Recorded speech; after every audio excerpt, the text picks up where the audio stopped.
Hey everyone, welcome back to the channel. So, there's something big happening right now, and hardly anyone's talking about it. For the first time in modern history, a major country, China, is trying to rebuild the global money system, and it all revolves around gold.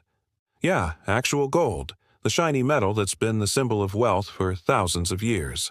Now, this isn't just a gold price story. This is a story about how China is quietly challenging the US dollar and reshaping how the world trades, lends, and stores value. Grab a drink, because this one's wild. So, here's what's happening. Over the last few years, the People's Bank of China has been the largest buyer of gold in the entire world.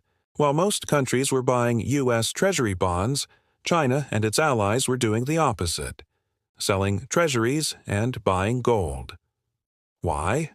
Because they want to build a parallel financial system, one that doesn't depend on the US dollar. And they're not hiding it. They're building what's called the Shanghai Gold Exchange, already the world's biggest physical gold marketplace, and now they're connecting it to a global network of vaults across BRICS countries. That's Brazil, Russia, India, China, and South Africa. They call it the Gold Corridor, and it allows those countries to trade China's currency, the yuan, for actual physical gold.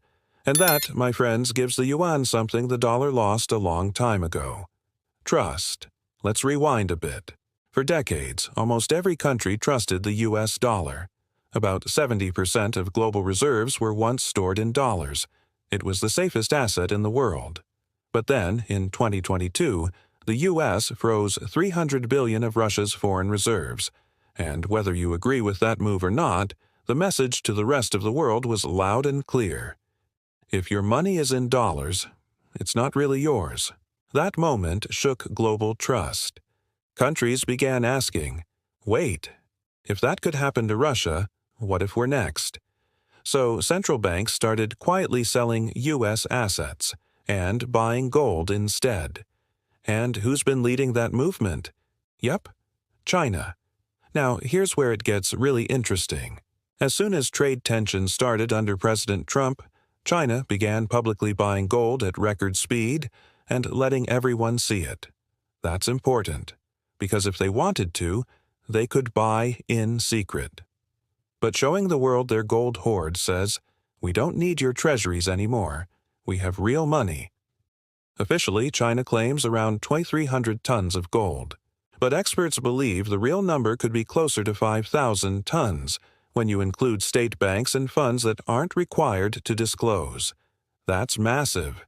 And this accumulation is happening just as gold got a major upgrade in the global banking system. So, in July 2025, something big changed. Gold was reclassified as a Basel III Tier 1 asset. What does that mean in plain English?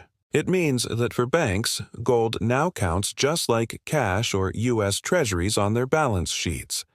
Before this, banks could only count about half of gold's value. Now, it's 100%. That's a game changer, but China wants to go one step further, to make gold what's called an HQLA, a high-quality liquid asset. That would let banks lend and borrow using gold, just like they do with dollars and treasuries. If that happens, the entire global financial plumbing could shift away from the dollar, straight into gold. So, how's China convincing other countries to join in? Simple. They solved the trust problem. Countries like India or Brazil said, we don't want our gold locked in China. So China built vaults, not just in China, but across BRICS nations, including Hong Kong, Dubai, and Africa. Each vault is linked through the Shanghai Gold Exchange. Every bar of gold has a serial number, purity rating, and digital record. It's like a real-world blockchain of gold. That's what they call the Gold Corridor. It's decentralized, verifiable, and redeemable. If a country holds yuan, they can swap it for gold, physically. That's something no Western currency can currently offer. Here's where it all connects. Many developing nations, especially in Africa, have tons of natural resources, including gold. But they lack infrastructure, roads, power, ports. So, under China's new system, these countries could deposit their gold into the Shanghai Gold Exchange. Then, through the BRICS Development Bank, China could lend them yuan to build their infrastructure, using that gold as collateral. No IMF. No World Bank. No dollar needed. It's genius. It's also a direct challenge to the entire Western financial order. Now, here's the twist. Earlier this year, the U.S. started quietly bringing its gold back from London. At first, people thought it was about audits or tariffs. But now, it looks like the U.S. saw what China was building and decided to secure its own gold at home, because in this new gold-backed system, whoever holds the physical gold holds the power. So, what does all this mean for gold investors? Right now, big institutions hold around 20% of their reserves in gold. But new reports, even from major banks like Bank of America, say that could soon rise to 30%. That's about $2 trillion worth of new demand for gold. And remember, gold can't be printed. So, prices could rise fast, possibly even double within a few years, according to some analysts. Now, where does Bitcoin fit into all this? If China's building a world of hard, physical assets, the U.S. might build a system of digital, decentralized trust. Think about it. China's system is based on control and collateral. The U.S. could counter with openness, innovation, and tech, maybe through stablecoins or even Bitcoin. Gold represents trust through time. Bitcoin represents trust through technology. Two different systems, both competing for the future of money.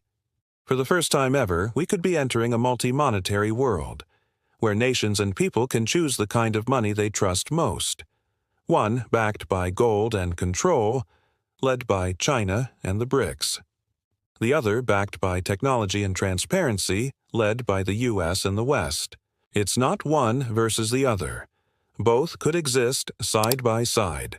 And when this shift fully happens, asset prices, from gold to crypto, could be repriced almost overnight.